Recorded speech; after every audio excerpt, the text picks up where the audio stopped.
Certaines croyances collectives persistent parfois en bourse et est-ce que finalement on peut s'y fier pour gérer son portefeuille? C'est la question que l'on va poser à Laurence Saillard. Bonjour. Bonjour. Journaliste au magazine Le Revenu. On sort tout juste de la période d'Halloween et effectivement, il y a un certain nombre de croyances qui parfois peuvent avoir la vie dure et ça ne marche pas tout le temps. Non, ça ne marche pas tout le temps, mais vous savez, on s'intéresse aussi au sujet parce qu'on ne le sait pas toujours, mais ces croyances collectives, oui, elles animent parfois notre quotidien. Saviez-vous par exemple que dans les compagnies aériennes, beaucoup d'entre elles n'ont pas de rangée numéro 13 et d'ailleurs, un sondage qui avait été fait par l'IFOP en mai dernier montrait, qui était sur les Français la superstition, montrait que 2/3 des personnes interrogées avaient une croyance positive, genre toucher du bois, voir une étoile filante, etc. Et que à peu près plus de la moitié avaient aussi avait des croyances négatives, genre le fameux sujet jamais de table avec 13 personnes autour de la table. Autour de la table. Donc on se dit pourquoi pas l'investisseur? Et c'est d'autant plus vrai qu'il y a dans le monde de la bourse la fameuse jour des 4 sorcières, donc ce 3e vendredi 4 fois par an, où en fait se débouclent les positions sur les contrats à terme. Un jour où en fait normalement il est conseillé de ne pas trop intervenir parce qu'il y a beaucoup de volatilité. Donc on rejoint un peu les deux univers, les sorcières et la bourse. Et la bourse, en sortant d'Halloween, c'est plutôt pas mal. Alors justement, quel est le premier exemple? On va dire celui qui est peut-être le plus proche de nous. Oui, alors le premier auquel on va penser, c'est celui du rallye de fin d'année, ce qui est le rallye de Santa Claus dans l'adage en fait boursier. Alors l'idée en fait, ce serait qu'au fond, le Père Noël, si le Père Noël passe, c'est bon pour décembre. Alors quand on regarde de plus près, c'est vrai que voilà, il peut y avoir un effet gain moyen sur le mois de décembre. Alors il faut aller sur les marchés avec un long historique, comme par exemple les marchés américains, voire les marchés britanniques. Et donc, effectivement, si on regarde par exemple sur les 32 années qui s'arrêtent à 2021, en fait, on a un gain moyen à Wall Street de 1,6%, donc quelque chose de plutôt positif. Mais surtout, ce qui est intéressant, c'est qu'on voit que 25 fois sur les 32 années, le mois de décembre, effectivement, est en territoire positif. Alors, bon, c'est toujours une donnée, mais pourquoi pas. Ce qu'on voit aussi, c'est que quand ça ne se produit pas, autrement dit, les marchés baissiers de l'année suivante ne sont pas précédés par un marché haussier en décembre. Donc, on peut retourner le signal à l'envers et se dire qu'il y a aussi une indication. Ce qui est intéressant aussi, c'est que c'est relativement concentré. Alors ça, par contre, ça, on le voit. Souvent, c'est à partir de la deuxième semaine de décembre. Et alors, statistiquement, je crois que c'est entre la 10e et la 17e séance du mois de décembre, c'est là où en fait ça se passe. Alors, bien sûr, si on modifie ensuite les périodes, c'est-à-dire si on va sur 3 siècles, il y a 2 chercheurs néo-zélandais qui ont fait une étude là-dessus. Eux, ils ont pris la bourse de Londres, ils sont partis sur 300 ans. Je ne dirais pas que je vais souscrire à leur étude sur la plus ancienne partie, mais sur la partie plus récente, ça semble plutôt marcher effectivement. On a un gain moyen qui est positif sur les dernières décennies.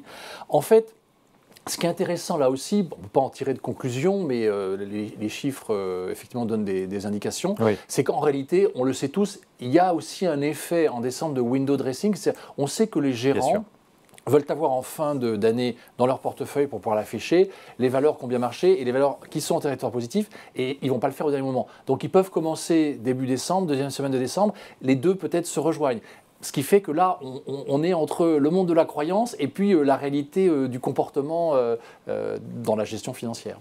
Et justement, c'est quoi votre avis malgré tout? Il y a quand même un petit peu de vrai dans cet adage? Alors, c'est vrai que l'adage lui-même dit qu'au fond, si le Père Noël ne passe pas, c'est mauvais pour Wall Street et la baisse va arriver. En tout cas, statistiquement, ça se constate plutôt. Donc, en tout cas, sur celui-là, je dirais il y a un petit peu de vrai, on va dire. Il y a un petit peu de vrai, mais moi, je mettrais plus en avant, du coup, non pas cette croyance collective liée à cet adage, mais voilà, ce phénomène, ce comportement des gérants, des investisseurs, des opérateurs en décembre.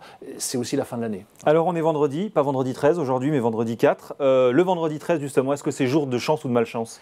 Alors, en bourse, faut pas le redouter, parce qu'en général, le vendredi 13, on joue beaucoup là-dessus. Ça arrive plus souvent qu'on ne croit, puisque ça arrive au moins une fois par an, et maximum 3. Bon, on ne fait pas forcément attention à ça, mais voilà, ça arrive par exemple 2 fois par an. Et d'ailleurs, la Française des Jeux en joue, puisqu'il y avait même une étude de CSA cette année qui montrait qu'effectivement, un tiers des personnes étaient jouent peut-être davantage, bien sûr, aux jeux de hasard à la Française des Jeux le vendredi 13. En fait, quand on regarde les statistiques, là aussi sur longue et courte période, ça marche plutôt bien. C'est-à-dire que grosso modo, effectivement, vendredi 13, ce serait plutôt positif et que les amplitudes, que ce soit à la hausse ou à la baisse, n'ont pas été dramatiques, on n'est jamais au-delà de 2,5. Bon, encore une fois, là par contre, ça ne veut peut-être rien dire, parce que c'est vrai que la bourse est soumise à des phénomènes beaucoup plus exogènes et de toute autre nature.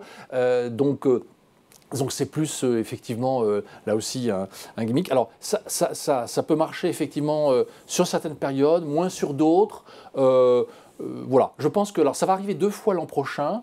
En janvier et en octobre, on surveillera ça. Il y aura un vendredi 13, on surveillera, mais je pense qu'il ne faut rien en attendre de particulier. Et ensuite, il y a le début d'année. Et là, le début d'année, il y a aussi des adages boursiers. Oui, oui.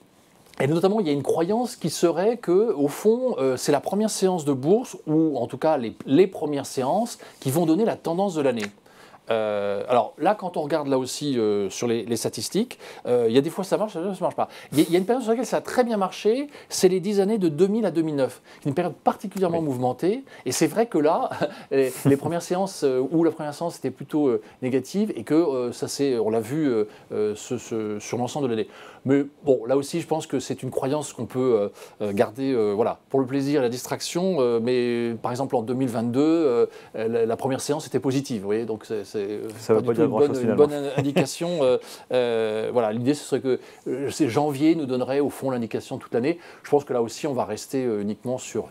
On va se souvenir de l'adage, mais on va rester plus prudent malgré tout. Et puis, il y a aussi les mois de mai et les mois d'octobre. Et oui, alors ça, c'est des mois redoutés, mai et octobre. Alors, mais il y a aussi un adage boursier qui est connu, sell in May and go away, etc. On ne dit pas souvent la fin, mais alors, en réalité, c'est plus concentré qu'on ne croit, puisque c'est vendez en mai, prenez vos bénéfices, partez, et en réalité, mais revenez pour le Derby d'Epsom, qui est une course de chevaux qui a lieu le premier week-end de juin.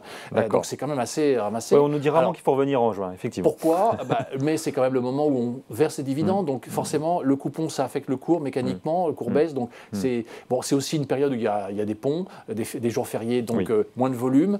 Il y a aussi, c'est une période qui est plus favorable aux mouvements sociaux. Enfin, il y a toutes sortes de raisons qui peuvent expliquer que mai ne serait pas un bon mois. Mais alors, parce qu'il y a aussi parfois octobre, ce qui est sûr, c'est que Aurel Béchezé a fait une étude là-dessus. Ils avaient créé un fonds théorique de 2000 à 2016, je crois. Oui. Et en revanche, ce qui marchait, parce que mai, en réalité, c'est pas une bonne indication. Des fois, c'est des bons mois, des fois, c'est des mauvais mois. Mais dans cette étude d'Aurel Béchezé, en fait, on voyait qu'eux, ils avaient fait un fonds théorique, on sortait complètement courant mai, et en fait, on ne revenait qu'en octobre. Et là, par contre, ça marchait plutôt. C'est-à-dire, si on évitait la période intermédiaire, en gros, on sortait avec des plus-values, et on revenait après la baisse. Voilà. Bon. Là ça donnait un petit résultat. Un petit résultat quand même. En tout cas, meilleur que les indices. Meilleur que significatif. Alors dans le cas de RBC, c'était assez quand même significatif, parce que sur la période, le CAC 40 est négatif et le fonds théorique gagnait plus de 100% quand même. Donc, je dis, pas inintéressant de regarder ça 2 fois. Voilà. Effectivement. Bon, en conclusion, on prend ça avec des pincettes quand même. Oui, apprendre avec des pincettes et pour se distraire. Rien ne remplace l'analyse fondamentale. Il vaut mieux rester sur les vrais enjeux de la bourse et surtout se souvenir que le passé, justement, ne préjuge pas de l'avenir. Effectivement. Laurent Saillard, qu'est-ce qu'on lit à la une du Revenu cette semaine? Alors, cette semaine, sachant que ce dossier, grand dossier boursier qui a été fait par notre directeur de la rédaction sur les superstitions en bourse, nous le laissons au kiosque pendant 4 semaines. Et aujourd'hui, dans notre numéro, on revient notamment sur les grandes sociétés endettées parce qu'elles subissent la hausse des taux. Est-ce que ça a un impact? Est-ce qu'elles souffrent vraiment? On fait un focus sur 7 d'entre elles. On revient aussi, bien sûr, sur les signaux donc dans le marché, on le voit avec les séances l'une après l'autre, que guettent les investisseurs pour détecter le vrai point du rebond. Et puis on revient aussi bien sûr sur des sujets classiques, l'inflation notamment en zone euro. On parle également, on a interviewé aussi les 2 journalistes, les 2 auteurs de l'ouvrage sur les successions familiales et le phénomène dans les dynasties familiales au moment de la 3e génération. Voilà, bon, plein de choses pour le week-end. Pour le week-end et pour plusieurs week-ends du coup. Effectivement. Voilà. Merci beaucoup Laurent Saillard, journaliste au Revenu. Merci d'être venu nous voir comme chaque vendredi dans Ecorama sur Boursorama. Merci.